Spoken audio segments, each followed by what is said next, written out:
Alrighty, everyone, welcome back. So, this morning we woke up to some news in regards to the Columbus Blue Jackets. We found out that general manager Jarmo Kekalainen has been fired.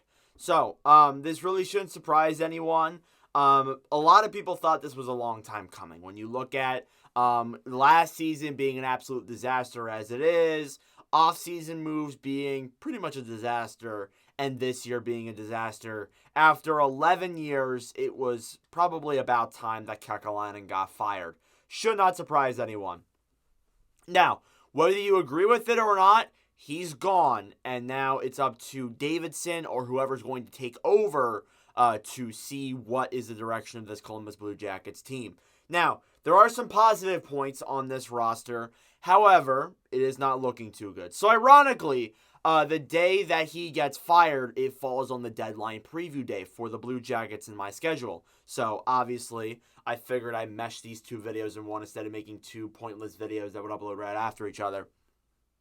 So, with Kekalainen being fired and Davidson becoming the interim GM, I don't imagine they're going to have a GM by the trade deadline. I don't imagine that. And if they do, this GM, hopefully they know what the hell they're doing, because this is going to be a very interesting trade deadline. Unless if with what Kekalainen was saying was that they're going to make a lot of players available. They were going to try and sell off as many guys as they possibly could. And I will mention some of those guys in this video in a moment here. But, you know, obviously, like, there is a chance that with this new guy or whatever Davidson has planned for, this may change entirely. They may not sell off all these guys that they were talking about. They may just do a conservative sell. We honestly do not know. So, as of right now, they are currently 16, 26, and 10 for 42 points. They are 8th overall in the Metropolitan Division. So, as I said, another disastrous season. The Mike Babcock stuff at the beginning did not help, obviously. But yeah, definitely another disaster season from the Blue Jackets. They currently have $4 million in projected cap space. Not current cap space, projected cap space. So keep that in mind. That is not a lot for a team that is pretty low in the standings. That is not a lot of cap space, comparatively speaking. And a lot of that goes on Kekalainen for acquiring and signing pretty brutal contracts. Johnny Gaudreau contract, the biggest example. Now, I'll give him some credit here where it's due. With that contract, it looked good when you signed it. However, Gaudreau this year has not been the Gaudreau we know and love. And then Provorov, Severson, other guys they acquired in the offseason, carrying plenty of money in their contracts, has made up not a lot of cap space for the Columbus Blue Jackets.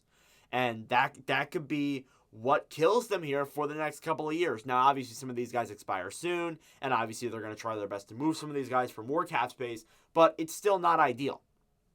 But anyways, your UFAs and RFAs, you only have one UFA, it's Jack Roslovic.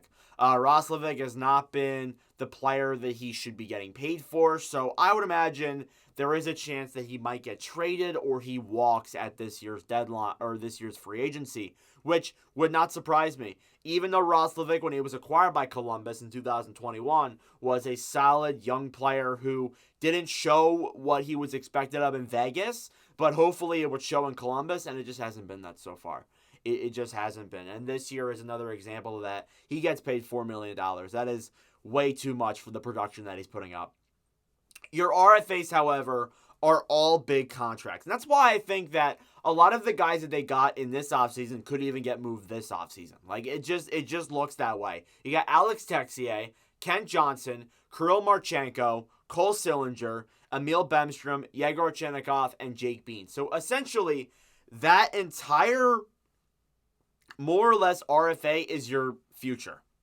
Pretty much. Besides, I guess, Adam Fantilli and David Juracek and other guys and a few other players, that's more or less your future right there. Your youth.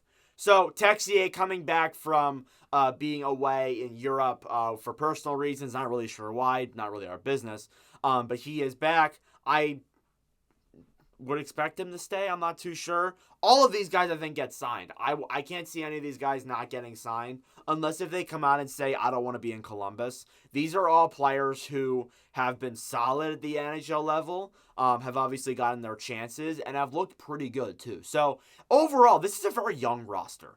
I don't even need to go through the names individually. Johnson, probably going to get an 8-year contract. Marchenko, Sillinger, solid players have played up this year, developing in the youth. Bemstrom, Chinnikov, and Bean have all played up as well. Those are all guys who I can see being signed.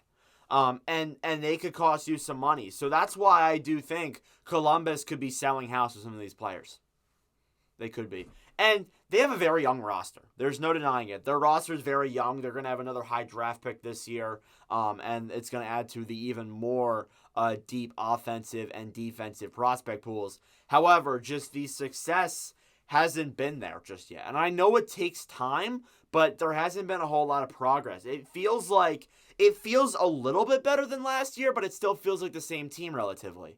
So obviously that plays a role. Now, what are your needs if you're Columbus? You want youth and picks, I guess you could say. Maybe you'll take on some bad contracts temporarily. But again, they have a lot of those guys that they need to sign this offseason that are a part of the future. So obviously, whoever comes in, I don't think it's going to be Davidson. By the offseason, we should know. But whoever comes in is going to have a lot on their hands trying to sign all of these players to deals. And these guys look like have very high upside as NHLers. So definitely, whoever comes in is gonna have to make some good moves. But Davidson's probably going to control this deadline. So obviously, you want youth and picks. That's what every rebuilding team wants. Now, your movable pieces is where it's interesting. Ivan Provorov, the first one. Then you got Severson, Laine, Roslovic, and Merzlikins. So we'll go through each of them individually here. Provorov, when Provorov and Severson came, I saw a lot of people get higher on them and higher on Columbus. I was never high on them. I have not been a fan of Provorov in his defensive style. It's just how it is. As a Flyers fan, as you can probably tell by that jersey in the back. But obviously, like Provorov, I didn't think that was great defensively. And with Severson, although he did cost the Devils too much money, I wasn't too high on him either. So, definitely, Severson's there till 2031. So, he's there to stay for the long term. The person who could get moved is Provorov. He has 2 years left on his deal, I believe. So, he is a guy that, if they could find a suitor to pick him up and pick up his contract for another year, then I definitely think that's possible. And he's obviously retained, too, by the Philadelphia Flyers. So, it isn't actually his full contract. Patrick Laine is in the player assistance program. With that, I don't imagine they move him. I wouldn't think so. That'd be pretty interesting to see while he's in the NHLPA that they move him. I don't know if that's going to happen now. Obviously, we've seen other things happen, but definitely he's been in the rumors, so maybe he gets moved. But obviously, recently hasn't been great for Laine, so I wish him the best. Roslovic, again, as I said, he gets paid too much for the production level that he puts up. So I don't think he gets traded. I think he just walks in the deadline. And with Merzlikins, I wonder if Kekalainen being gone, and I didn't go into this either, with Kekalainen leaving Columbus, there were a lot of relationships that were broken up in Columbus and that were publicly ruined. David Juracek, probably the most recent example, even though the relationship hasn't been fully ruined, I guess. Maybe that's still salvageable. There's obviously Panarin, Duchesne, those guys who stayed in town for a little bit but never ended up staying. Merzlikins was one of those relationships. He has a not a hefty contract, but a contract that teams aren't too open to taking on, which obviously the market's been cold for him. And that's pretty speaking about, that speaks volume about him, because the goalie market, there's goalies pretty much go every time. Like a goalie will get placed on waivers. It's probably a 95% chance he gets claimed. But with goalies too in the trade market, there's been plenty of goalies that have been mixed around. So obviously Merzlikins not getting any traction is very surprising. But I do think that there is a chance. Now, this is obviously if Merzlikins is on board with this, but obviously I think there's a chance that he may, with Kekalainen leaving, may see that, new management, maybe I'm going to like this management a lot more, and then stays. That could happen. That's very possible. But obviously Columbus is going to shop for him because that's what they want to do.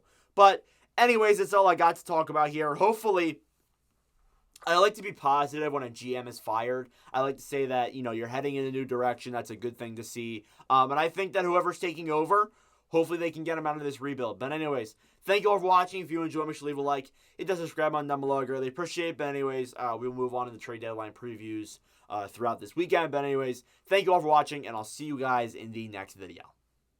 Adios.